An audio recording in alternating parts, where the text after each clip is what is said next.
Alexandre de Moraes passou por cima corretamente da decisão da Câmara dos Deputados e cassou o mandato de Carla Zambelli. Porque a mulher tá presa, pô.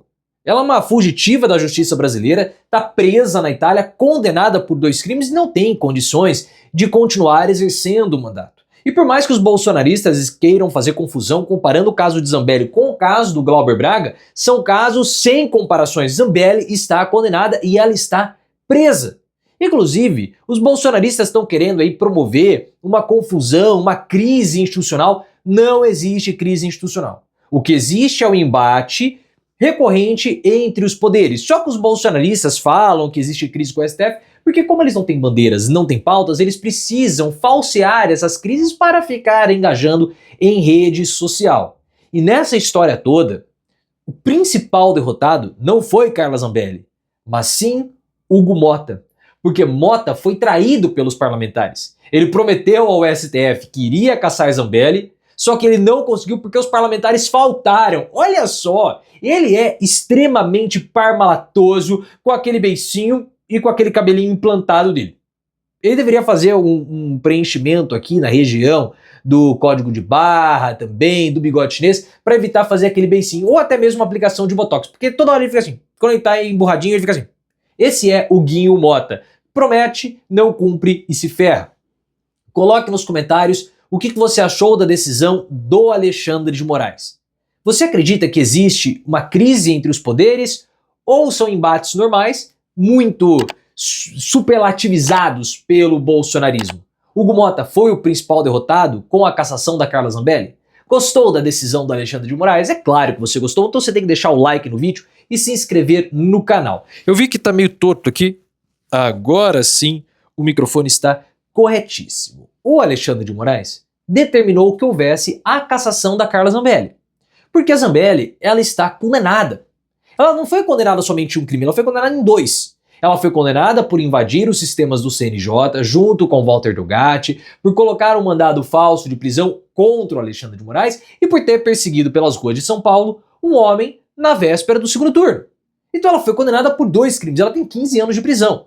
E ela fugiu da justiça brasileira e está presa preventivamente na Itália.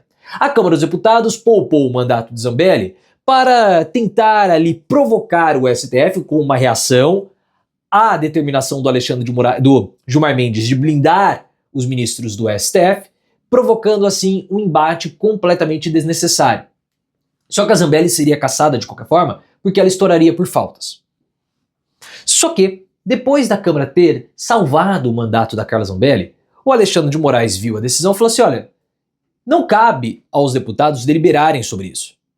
Porque a perda do mandato está prevista na Constituição. Então ela vai perder o mandato e vocês têm 48 horas para colocarem o suplente. E acabou.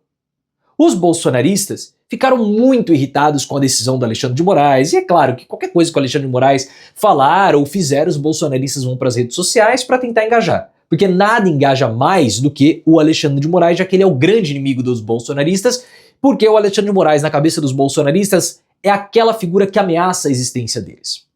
Então eles foram lá e fizeram toda a pantomima.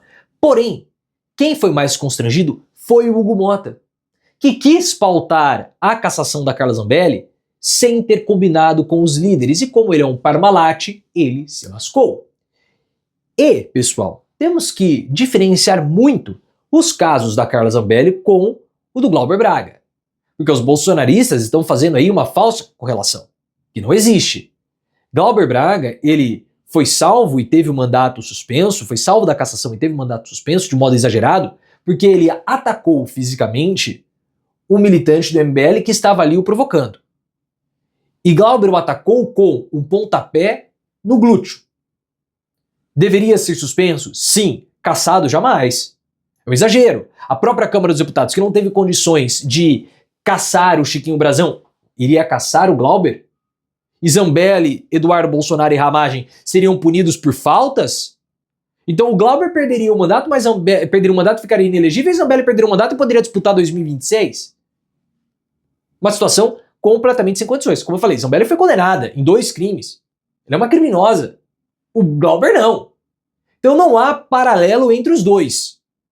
Não há paralelo entre os dois. Fora que a situação do Glauber ocorreu na Câmara dos Deputados, na execução do mandato, então é algo que a própria Câmara deveria deliberar. O caso do Zambelli não.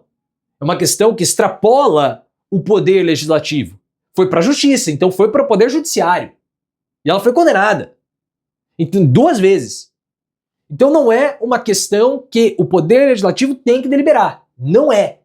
Temos que definir muito bem e explicar essa situação para não ter confusão. Outra coisa que estou falando, crise. Há uma crise entre os poderes. Vários comentaristas políticos falaram que a decisão do Alexandre de Moraes aumenta a crise entre os poderes. Não. Estão falando bobagem. Inclusive, eu vi um Murilo Aragão na Veja falando uma asneira imensa, que o Brasil está num momento de crise institucional, uma falência no modelo, o modelo institucional do Brasil está falhando. Não está. Está falando asneira. As pessoas querem usar a palavra instituição, institucionalidade a esmo, sem saber e acabam falando besteira. As instituições brasileiras nunca estiveram tão fortes. Nunca. E a institucionalidade brasileira nunca esteve tão forte. Porque as instituições brasileiras estariam falidas e o modelo institucional estaria falho se o STF não tivesse determinado a cassação da Carla Zambelli. Porque isso é uma prerrogativa do Judiciário e não do Legislativo.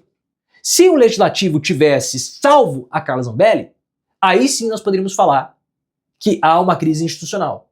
Mas nós passamos por um momento difícil, tivemos um julgamento de um ex-presidente, tivemos julgamentos de militares e as instituições ficaram, mesmo com o Bolsonaro, tentando corrompê-las e tentando destruí-las. E todo dia os bolsonaristas tentam corromper e destruir as instituições, e elas permanecem. Então não existe crise entre os poderes. Existe um embate porque nós vivemos em um regime de 3 poderes e são normais esses embates. Só que os bolsonaristas vão escalar essa crise, claro, porque como eles não têm bandeiras para defender no Congresso e não têm pautas, o que eles têm que fazer? Confusão e baderna. Como o Centrão não quer mais tocar na prisão do Bolsonaro, não quer anistiar, essa é uma pauta esvaziada para os bolsonaristas. Então o que eles vão fazer? Vão atacar o STF, criando uma crise. Que na verdade não é só espuma, é só uma pantomima. Quem está com crise mesmo é o Hugo Motta. Porque segundo a Malu Gaspar do Globo, o Hugo Motta prometeu para os ministros do STF em conversas privadas que ele iria conseguir caçar Carla Zambelli. E aí ele leva a votação de Carla Zambelli e do Glauber para o plenário porque ele tinha certeza que ambos seriam caçados. Mas o que aconteceu? Ele não costurou, ele não articulou, ele quis fazer tudo a toque de caixa e alguns parlamentares faltaram. Com a falta dos parlamentares, o Hugo Motta não conseguiu nem caçar a Zambelli, nem caçar o Glauber Braga. E ele se lascou. Ele foi traído. Ou foi um amadorismo de não ter costurado bem. O que aconteceu? Essa é a questão. Foi amadorismo do Motta? Ou ele foi traído? Independentemente de traição ou amadorismo, a situação dele não é boa. Porque se ele foi amador, ele não negociou, então mostra que ele é fraco. Se ele foi traído, mostra que ele não costurou bem, então mostra também que ele é fraco. Que situação do Hugo Motta, hein?